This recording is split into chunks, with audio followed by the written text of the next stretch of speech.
दोस्तों आपने ये कहावत तो सुनी ही होगी, बाइक हो तो बुलेट जैसी। और शायद यही वजह है कि रॉयल एनफील्ड सिर्फ सड़कों पर नहीं बल्कि लोगों के दिलों पर राज करती है। लेकिन क्या आप जानते हैं ये आइकॉनिक बाइक शायद आज हमारे बीच नहीं होती अगर आयशर मोटर्स ने इसे नहीं खरीदा होता। रॉयल एनफील्ड को दोबारा जिंदा करने के लिए सिद्धार्थ लाल ने वो किया जो शायद किसी ने नहीं सोचा होगा, अपने 15 में से 13 बिजनेसेस ही बेच दिए। इस फैसले को कई लोगों ने आयशर मोटर्स का सबसे बड़ा सुसाइड मूव कहा, तो कुछ ने इसे बेवकूफी का सबसे बड़ा एग्जाम्पल बताया। कंपनी के शेयर्स लगातार गिर रहे थे और हर तरफ आलोचनाएं हो रही थी, लेकिन फिर कुछ ऐसा हुआ जिसने न केवल रॉयल एनफील्ड बल्कि पूरे आयशर मोटर्स को ही इतिहास के पन्नों में एक नया मुकाम दिला दिया।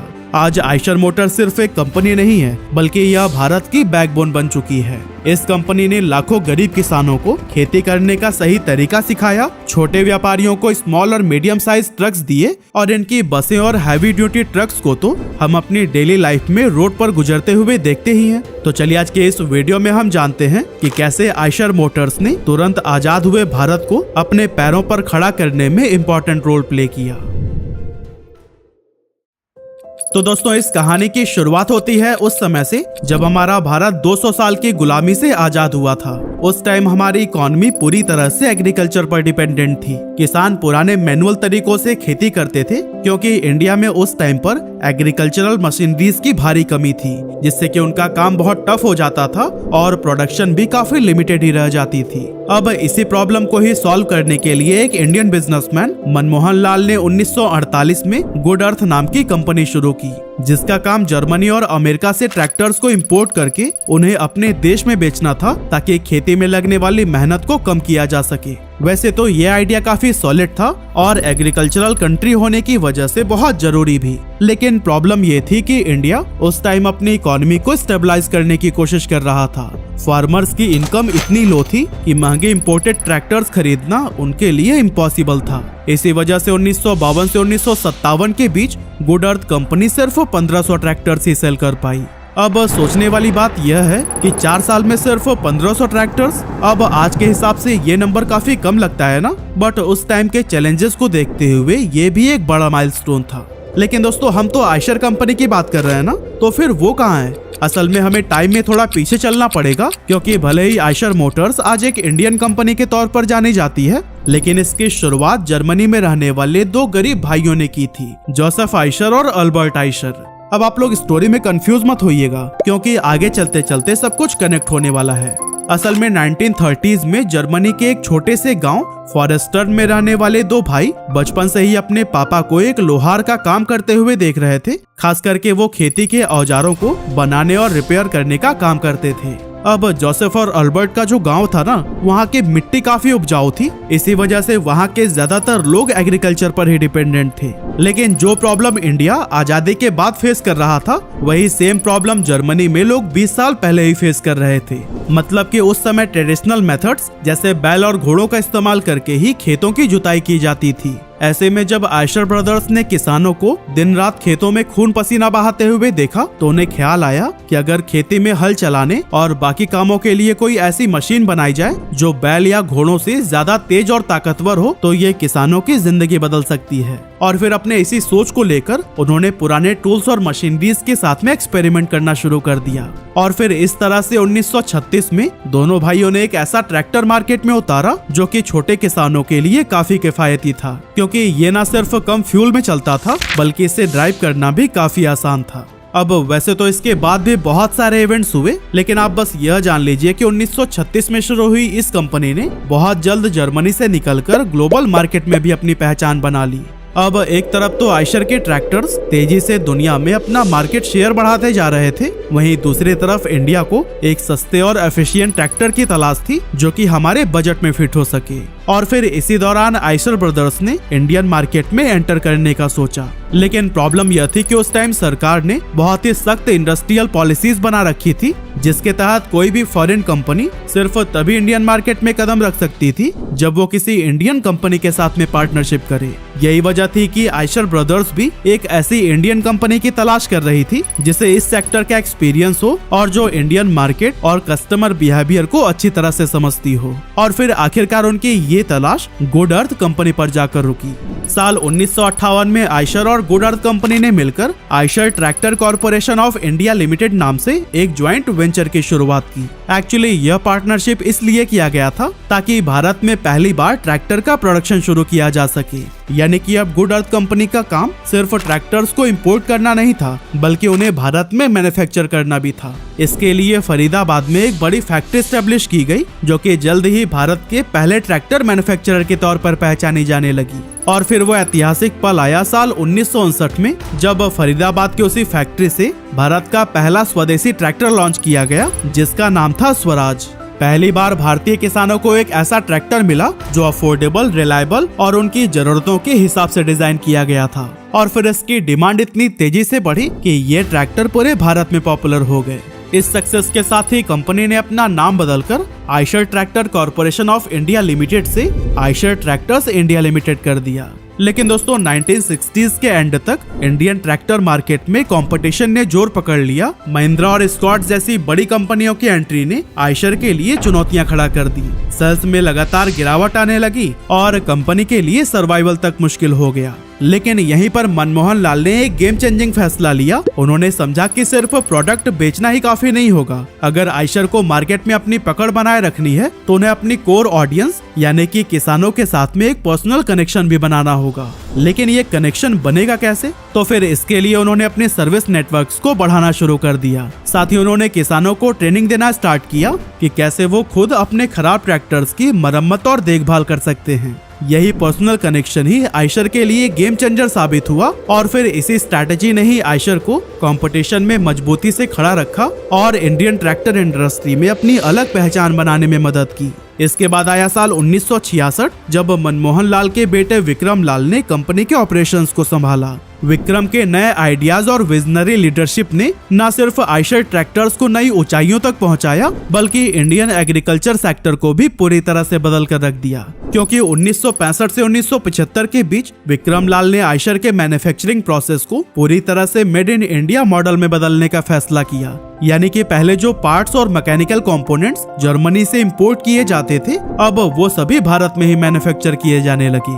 इससे प्रोडक्शन कॉस्ट काफी कम हो गई और पहले जहां ट्रैक्टर्स महंगे हुआ करते थे, अब वो सस्ते दामों पर मिलने लगे थे, जिसके चलते अब छोटे किसान भी इन्हें आसानी से खरीद सकते थे। इस बदलाव का फायदा ये हुआ कि खेती में मैकेनाइजेशन यानी मशीनीकरण का दौर शुरू होने लगा। किसानों की प्रोडक्टिविटी बढ़ गई, जिससे इंडियन एग्रीकल्चर सेक्टर में बहुत बड़ा बदलाव देखने को मिला। इसके बाद आया 1980s का टाइम, जब आयशर ट्रैक्टर्स ने वो कर दिखाया जो उस समय की भारत की बड़ी बड़ी कंपनीज के लिए सोचना भी मुश्किल था। असल में आयशर ट्रैक्टर्स ने अपनी ही पेरेंट कंपनी आयशर ट्रैक्टरों का टेक ओवर कर लिया। मतलब कि जिस कंपनी को दो जर्मन भाइयों ने शुरू की थी, वो अब इंडिया का हो चुका था। लेकिन ये सब हुआ कैसे, इसके पीछे भी बड़ी इंटरेस्टिंग स्टोरी है।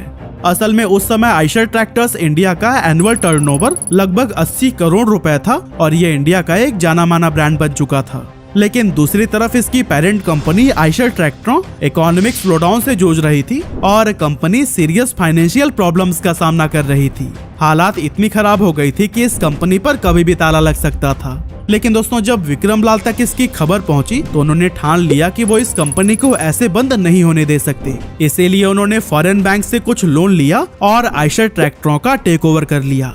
अब वैसे तो आयशर का ट्रैक्टर बिजनेस काफी सही चल रहा था और धीरे धीरे इसके मार्केट शेयर में इजाफा ही हो रहा था। लेकिन विक्रम लाल ने महसूस किया कि अगर उन्हें इस बिजनेस वर्ल्ड में कुछ बड़ा करना है तो सिर्फ ट्रैक्टर पर डिपेंडेंट रहना काफी नहीं होगा, बल्कि उन्हें मार्केट में और भी अपॉर्चुनिटीज की तलाश करनी होगी। इसीलिए उन्होंने ट्रक्स और बसेस का भी प्रोडक्शन शुरू करने का फैसला लिया।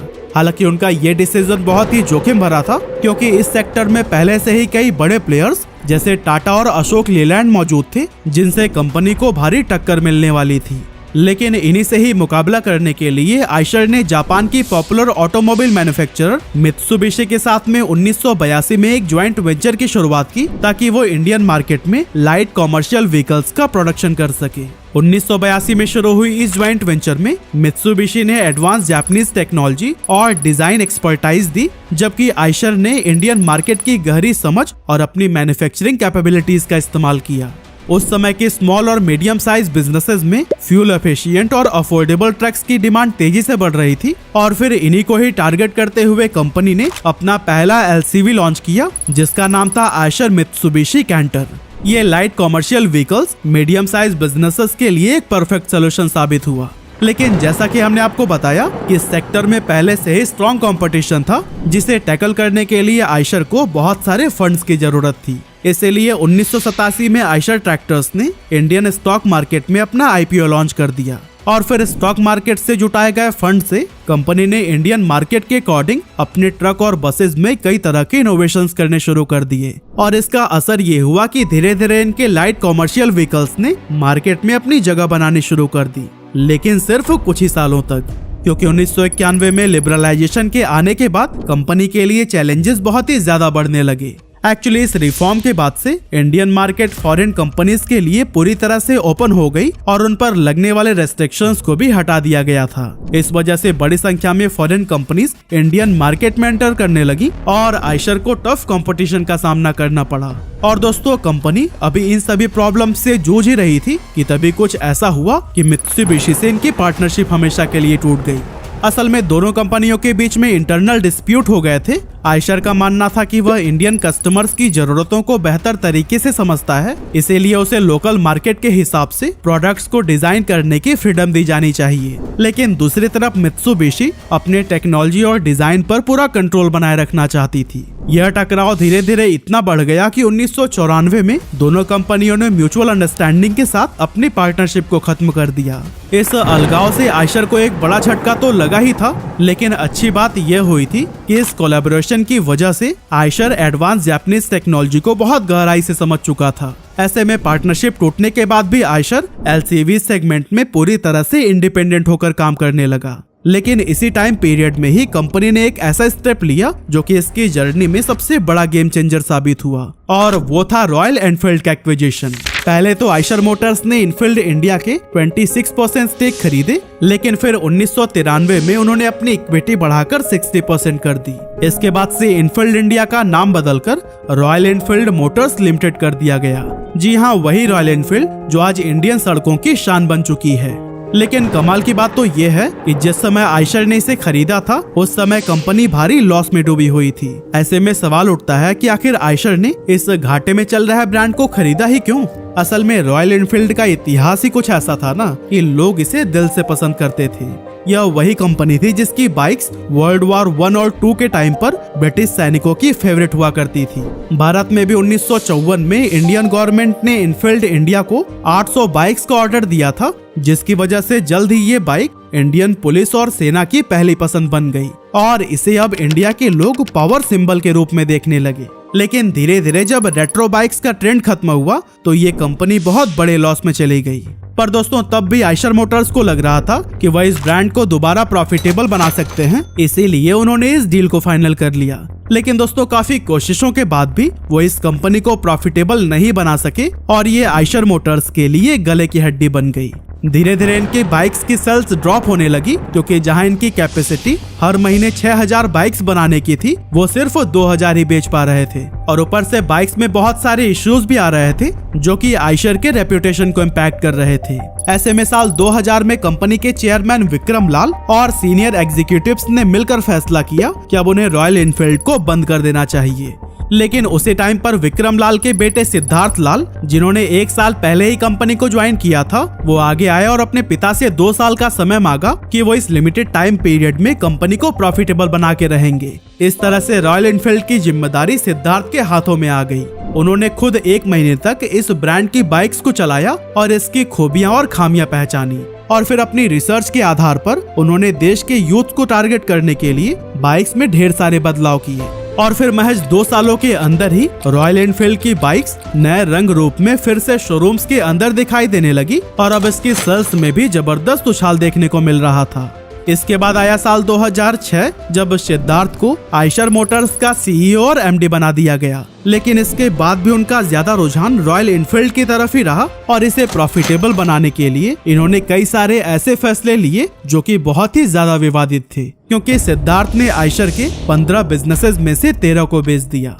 असल में आयशर ग्रुप उस टाइम पर Eicher school of design, Eicher good earth furniture, Eicher cars, Eicher garment, Eicher finance और आयशर ट्रांसपोर्टेशन जैसे कुल 15 बिजनेसेस में डील कर रहा था। यहाँ तक कि इन बेचे गए 13 बिजनेसेस में आयशर का ट्रैक्टर बिजनेस भी था, जिससे कंपनी की नींव पड़ी थी। एक्चुअली सिद्धार्थ का कहना था कि ब्रांड्स कंपनी के लिए गहने के जैसा होता है जिसे कि कोई भी नहीं बेचना चाहता, लेकिन बहुत सारे कई छोटे छोटे और लॉस मेकिंग बिजनेसेस को रन करने से अच्छा है कि कुछ चुनिंदा प्रॉमिसिंग बिजनेसेस पर फोकस किया जाए। अब सिद्धार्थ के इन 2 प्रॉमिसिंग बिजनेसेस में एक तो था ऑब्वियसली रॉयल इनफील्ड और दूसरा था आयशर मोटर्स का ऑटोमोटिव डिवीजन, जो कि बस और ट्रक्स का प्रोडक्शन करता था। साल 2008 में आयशर मोटर्स ने वॉल्वो के साथ में एक ज्वाइंट वेंचर कर लिया ताकि वो अपने व्हीकल्स की क्वालिटी और परफॉर्मेंस में सुधार ला सके, और इस ज्वाइंट वेंचर से वीई कॉमर्शियल व्हीकल्स लिमिटेड यानी कि VECV की शुरुआत हुई, जो आज न सिर्फ इंडियन मार्केट में अपने प्रेजेंस को मजबूत कर चुका है बल्कि इंटरनेशनल मार्केट में भी अपने परचम लहरा रहा है। इसके अलावा सिद्धार्थ ने भी रॉयल इनफील्ड को ग्रो करने में अपनी जी जान लगा दी और इसके लिए कई सारे बड़े बड़े स्टेप्स लिए। 2012 में उन्होंने थंडरबर्ड 350 और 500 मॉडल्स लॉन्च किए, जो कि कंपनी की आइकॉनिक मोटरसाइकिल्स बन गए। इनकी सक्सेस ने रॉयल इनफील्ड को एक नई दिशा दी और इसके बाद क्लासिक 350 ने कंपनी की सबसे ज्यादा बिकने वाली बाइक का दर्जा हासिल कर लिया। लेकिन सिद्धार्थ की नजर सिर्फ इंडियन मार्केट तक सीमित नहीं थी, बल्कि उन्होंने इंटरनेशनल एक्सपेंशन के लिए भी कई सारे बड़े बड़े कदम उठाए, और इसका रिजल्ट सामने आया 2015 में, जब रॉयल इनफील्ड ने आयशर मोटर्स के टर्नओवर में 40% का कंट्रीब्यूशन देकर सबको हैरानी में डाल दिया था। अब अगर फाइनेंशियल ईयर 2024 की बात करें तो इस साल रॉयल इनफील्ड ने 9,12,732 बाइक्स बेची, जो कि पिछले साल के मुकाबले 9% ज्यादा है। जबकि वहीं वी कॉमर्शियल व्हीकल्स भी लगभग 34 देशों में अपने व्हीकल्स को सेल कर रहा है। 2017 में आयशर मोटर्स का रेवेन्यू 70 बिलियन रुपीस था, जो कि सिर्फ 7 सालों में ही बढ़कर 165 बिलियन रुपीस तक पहुंच चुका है। सिद्धार्थ लाल और उनकी टीम ने दिखा दिया कि अगर आप एक क्लियर विजन, सही डायरेक्शन और डिटर्मिनेशन के साथ आगे बढ़े तो फिर किसी भी चुनौती को पार किया जा सकता है।